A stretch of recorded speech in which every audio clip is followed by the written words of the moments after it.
Assalamualaikum warahmatullahi wabarakatuh. Perkenalkan, nama saya Aprian dengan NIM D1B020185.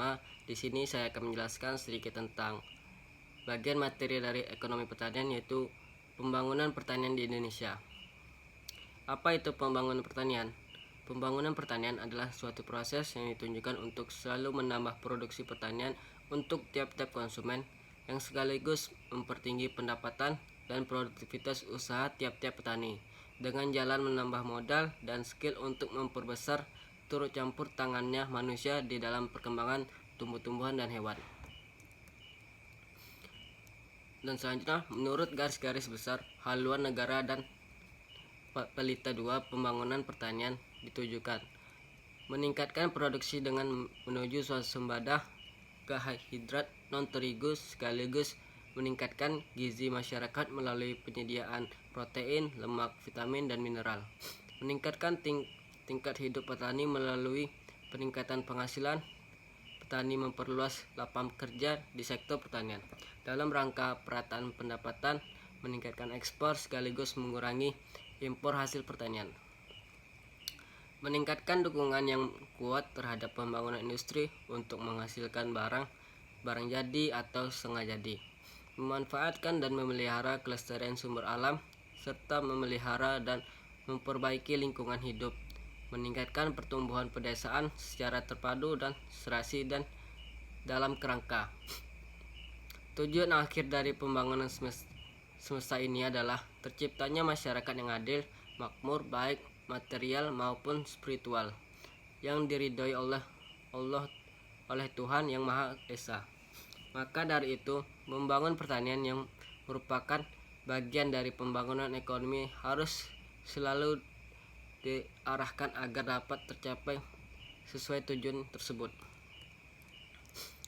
Usaha pokok pembangunan petani.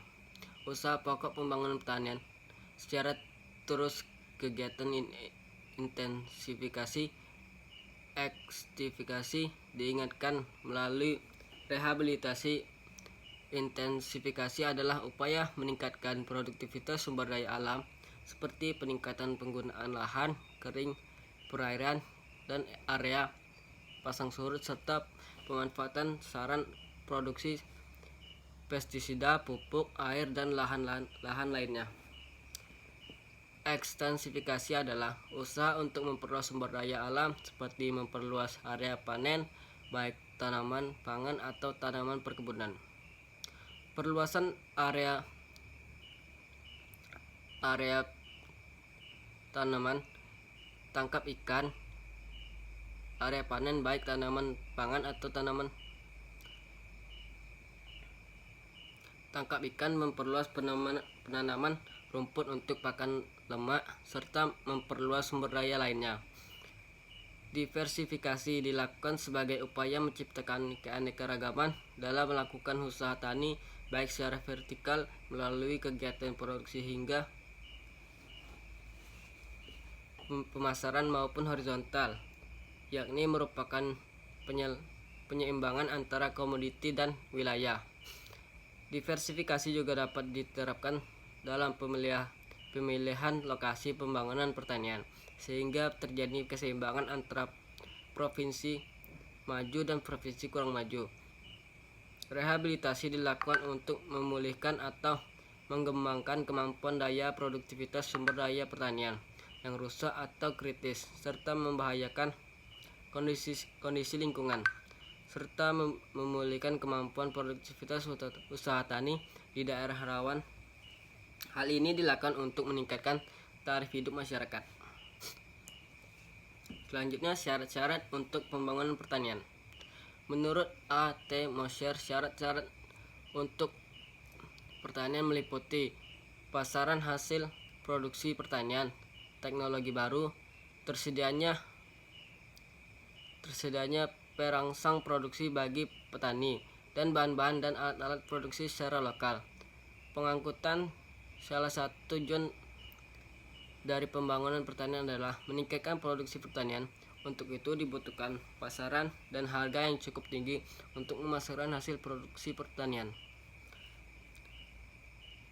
Guna guna mengembalikan biaya yang telah dikeluarkan petani dalam menjalankan usaha taninya serta meningkatkan pembangunan pertanian akan berhenti tanpa diikuti dalam pengembangan ilmu dan teknologi seperti penelitian, balai-balai percobaan, pemerintahan, masalah-masalah yang seharusnya dipelajari, program penelitian dan pelatihan. Revolusi pertanian didorong yang dapat didukung dengan adanya perkembangan ilmu dan teknologi baru yang dapat didukung kegiatan pertanian agar dapat meningkatkan produksi pertanian. Dalam menerapkan ilmu dan teknologi baru di bidang pertanian, perlu adanya alat-alat dan bahan-bahan untuk mendukung penerapan ilmu dan teknologi baru tersebut. Alat dan bahan yang digunakan harus dapat memberikan hasil produksi pertanian yang lebih tinggi dan mudah didapat oleh petani. Selain teknologi baru dan bahan atau alat pertanian, petani juga membutuhkan perangsang agar lebih semangat dalam menjalankan usaha taninya, seperti kebijaksanaan harga, pembagian hasil, tersedianya barang-barang jasa yang diinginkan keluarga petani, pendidikan atau penyuluhan pertanian, dan penghargaan masyarakat khususnya petani terhadap prestasi di dalam pembangunan pertanian. Perlu adanya sarana pengangkutan yang murah dan efisien agar produksi pertanian dapat tersebar luas secara efektif. Selanjutnya, sektor pertanian dalam pembangunan nasional. Peranan dalam pembentukan produksi domestik bruto atau PDB pada tahun 1996, PDB sektor pertanian termasuk pula kehutanan dan perikanan adalah sebesar 63,8 triliun rupiah. Nilai ini terus meningkat menjadi 66,4 triliun rupiah pada tahun 2000. Besarnya PDB pertanian tersebut membuktikan kontribusi sekitar 17% terhadap PDB nasional. Bila dibandingkan dengan sektor lain, maka kontribusi PDB pertanian menduduki urutan kedua setelah sektor industri manufaktur. Di samping kontribusi langsung terhadap PDB yang cukup signifikan, sektor ini juga telah menunjukkan ketangguhan dalam menjaga stabilitas ekonomi pada masa krisis perekonomian nasional. Retanggut sektor ini ditunjukkan oleh kemampuan untuk tetap tumbuh secara positif pada masa 1998, sementara perekonomian nasional secara agregat mengalami kontraksi yang sangat hebat, yaitu sebesar 13,7%.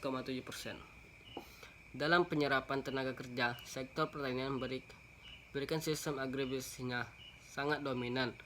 Perannya dalam penyerapan tenaga kerja yang mampu menyerap 45,0% dari total penyerapan tenaga kerja nasional atau menempati urutan pertama dalam penyerapan tenaga kerja. Penerapan sebagai penghasil devisa. Kontribusi agribisnis dalam total nilai sektor ekspor Indonesia pada tahun 1990 mencapai 43% dan meningkat menjadi 49% pada tahun 1995. Sementara itu, impor Indonesia bangsa impor sektor agribisnis relatif kecil dan cenderung menurun.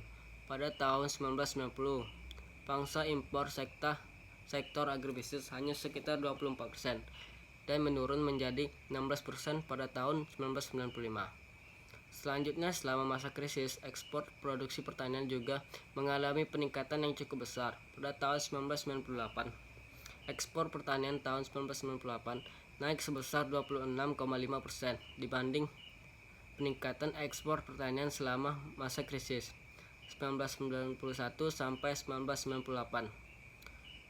Jauh lebih tinggi dibandingkan dengan rata-rata sebelum krisis, yakni hanya sebesar 4,5% per tahun 1982 sampai 1997.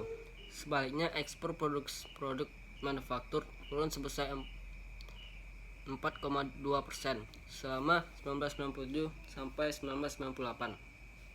Hampir semua ekspor produksi industri pada sumber daya lokal seperti minyak asam lemak, barang anyaman, kecuali minyak sawit, mengalami peningkatan meskipun dari kecil. Sebagian dari kenaikan ini disebabkan oleh meningkatnya nilai mata uang dolar, namun dengan rendah atau hampir tidak adanya komponen impor di sekitar pertanian, maka kenaikan tersebut masih merupakan suatu bukti empiris pembangunan ekonomi dan menggunakan sektor pertanian sebagai penggerak utama akan dapat meningkatkan pertumbuhan ekonomi, meningkatkan kesempatan kerja dan berusaha, dan meningkatkan devisa negara. Peranan dalam pelestarian lingkungan hidup. Dewasa ini keprihatinan akan kemerosotan mutu lingkungan hidup bukan lagi sebatas isu lokal suatu negara, melainkan sudah menjadi keprihatinan masyarakat internasional. Kemerosotan mutu lingkungan hidup saat ini telah sampai pada tingkat yang dapat mengancam kelangsungan hidup manusia hanya di sekitarnya, namun juga seluruh manusia di muka bumi. Pembangunan agribisnis mempunyai potensi untuk dapat mencegah dan memperbaiki kemerosotan mutu lingkungan hidup melalui beberapa cara. Pertama, pembangunan agribisnis akan membuka kesempatan ekonomi yang luas di setiap daerah atau ruang. Kesempatan ekonomi tersebut akan menarik penyebaran penduduk beserta aktivitasnya, sehingga tekanan penduduk pada suatu ruang tertentu dapat dikurangi. Kedua, pembangunan agribisnis yang dapat dasarnya mendayagunakan keragaman hayati dapat mempertahankan keberadaan keanekaragaman hayati. Ketiga, pembangunan agribisnis yang antara lain mendayagunakan mempertumbuhan keragaman tumbuh pada dasarnya merupakan perkebunan karbon yang efektif dan mengurangi emisi gas karbon atmosfer yang menjadi salah satu penyebab pemanasan global. Keempat, pembangunan agribisnis pakan agribisnis yang menghasilkan produk-produk yang bersifat biodegradable yang terurai secara alamiah. Produksi agribisnis biograde ini akan dapat mengurangi penggunaan produk-produk petrokimis, biodegradable, dan kelma. Pembangunan agribisnis yang bergerak dari faktor-faktor ke capital driven dan kemudian kepada innovation driven dalam menghasilkan nilai tambah dapat mengurangi tekanan terhadap sumber daya alam dan lingkungan hidup. Beberapa strategi pokok ketahanan pangan. Sektor pertanian ini tidak akan pernah lepas dari fungsinya sebagai sumber utama untuk menyediakan bahan pangan. Dalam meningkatkan tahanan pangan, tantangan besar saat ini adalah konsumsi masih bertumpu pada beras. Segala upaya selama 50 tahun setelah memproklamasikan kemerdekaan meningkatkan produksi yang terutama beras masih terus menjadi masalah utama. Meskipun revolusi hijau yang diiringi social engineering di bidang produksi telah berhasil mengajar tingginya pertumbuhan produksi, namun mengubah ketergantungan masyarakat masih belum dapat terhadap strategi beras. Dengan mencoba mengubah budaya dan perilaku makan beras menjadi budaya mengonsumsi pangan yang memenuhi standar gizi, upaya ini akan lambat, namun perubahan selera dan perilaku manusia memang proses yang bersifat gradual. Dengan demikian, tekanan terhadap beras sebagai satu-satunya atau mayoritas sumber karbohidrat akan makin terkurangi. Dan terakhir, peningkatan pendapatan merupakan salah satu cara untuk memampukan masyarakat mempunyai kemampuan untuk memilih ability to choose, karena mempunyai pendapatan yang mencukupi memungkinkan mereka untuk memilih jenis makanan yang lebih beragam. Selanjutnya, dengan meningkatkan pendapatan, maka kemampuan untuk membeli jenis makanan yang lebih beragam. Selanjutnya, dengan peningkatan pendapatan, maka kemampuan untuk membeli bahan pangan sumber protein dan vitamin seperti daging, ikan, telur, susu, dan buah-buahan akan dapat terpenuhi. Dengan demikian, sayur dan tekanan permintaan terhadap beras secara lambat laun akan berubah ke non beras, dan secara lambat laun akan berkurang dan berubah ke pola makan yang lebih seimbang sesuai dengan persyaratan gizi. Dengan demikian, tekanan terhadap upaya-upaya peningkatan produksi secara lambat laun berubah menyesuaikan dengan perubahan pola konsumsi tersebut. Ini bukan merupakan hal baru, namun selama ini kurang mendapat perhatian yang memadai dan untuk menandingi promosi konsumsi bahan pangan dan gandum dan terigu yang banyak dilakukan oleh industri berbasis pertas.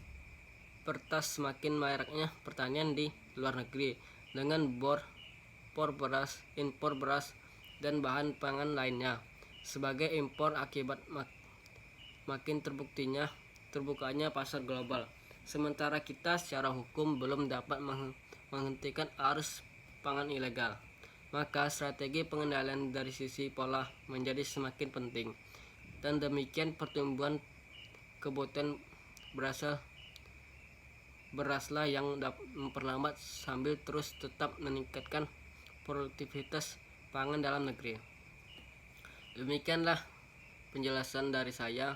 Lebih dan kurang mohon maaf. Wassalamualaikum warahmatullahi wabarakatuh.